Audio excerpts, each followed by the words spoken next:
এডি কি পারমিশন নিয়ে কোন হামতো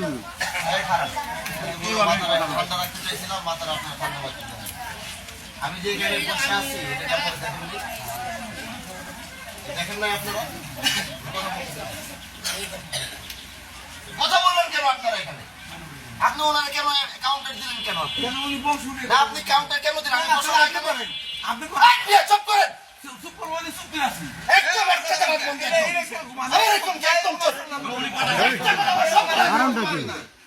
আমি দিকে আসছে কিনা বিচার করার জন্য কাউন্টার দিলে আমি দিব কাউন্টার দিলে আমি দিব এখানে আমি বসে কিনা আমার আনসার কেন বলুন চুপ চল ওটা কোনো বিচার করবো না আমি এখানে বসা চিল্লা চিল্লি কেন হবে আমি এখানে বসা চিল্লা চিল্লি কেন হবে এখানে ভিডিও বন্ধ করেন নাকি ভিডিও করেন কেন বন্ধ করেন